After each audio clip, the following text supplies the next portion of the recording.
Perbedaan antara abdi masyarakat, politisi, dan negarawan. Seorang politisi dalam mengambil sebuah keputusan akan bersikap pragmatis. Pragmatis itu adalah kepentingan pribadinya itu didahulukan. Manfaat buat dirinya itu apa dulu sebelum manfaat buat masyarakat. Apakah dia bisa kaya atau yang lain. Kemudian seorang negarawan dan abdi masyarakat itu hampir mirip, cuman perbedaan istilah saja. Seorang abdi masyarakat bisa dimulai dari kepala dusun, RT, RW, kemudian lurah atau desa, kemudian camat, kemudian bupati, gubernur, hingga presiden. Sedangkan negarawan itu berbeda dalam cakupannya. Ruang lingkup dari seorang negarawan itu ya sudah skala nasional, sedangkan abdi masyarakat itu juga bisa dalam skala nasional. Dan ini hanya perbedaan istilah saja. Berarti secara garis besar itu ada dua, yakni politisi dan abdi masyarakat. Di wilayah Anda sendiri, apakah pejabat Anda itu termasuk politisi saja atau abdi masyarakat? Dan yang dapat menilai itu adalah Anda sendiri. Ciri-ciri yang ingin saya sampaikan terkait dengan seorang abdi masyarakat. Yang pertama itu adalah visioner. Nah, seorang abdi masyarakat dalam membuat sebuah program dan mengambil sebuah kebijakan itu selalu bersifat jangka panjang. Tidak hanya bersifat jangka pendek. Maksudnya apa? Suatu program itu manfaat buat hari ini, manfaat buat hari esok, misalnya 1 tahun, 10 tahun ke depan, hingga 25 tahun ke depan atau lebih, itu apa? Ya, manfaatnya buat apa?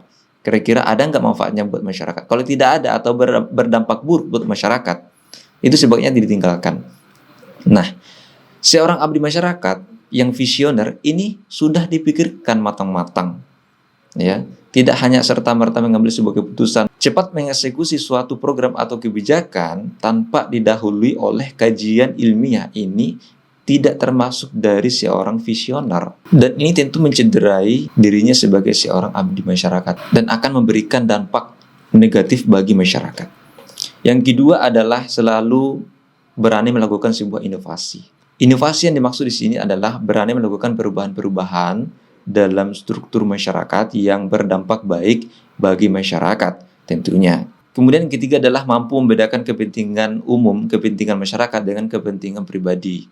Dan ini merupakan sesuatu tantangan tersendiri bagi seorang pejabat, bagi seorang pemimpin, antara kepentingan pribadi dan kepentingan umum. Kemudian yang paling terakhir adalah realistis. Seorang visioner tentu melakukan sebuah tindakan yang realistis. Maksudnya, apabila dia ingin melakukan sesuatu, persiapannya sudah matang, sehingga ketika mengeksekusi program itu atau kegiatan itu dapat dilaksanakan dengan lancar karena perangkatnya sudah ada semua. Yang paling mencolok adalah pragmatis. Pragmatis itu maksudnya adalah apa yang dia bisa raih, apa yang bisa dia dapat dengan program itu atau dengan tindakan itu. Harta benda merupakan tujuan utama dari seorang pemimpin yang pragmatis atau pejabat yang pragmatis, dan ini merupakan ciri utama dari seorang politisi karena dia ingin selalu mendapatkan manfaat pribadinya. Kemudian mengenai programnya itu selalu bersifat jangka pendek. Maksudnya adalah ketika meletakkan suatu kebijakan atau kegiatan, manfaatnya program itu hanya bersifat sementara saja. Jangka panjangnya itu buruk bagi masyarakat.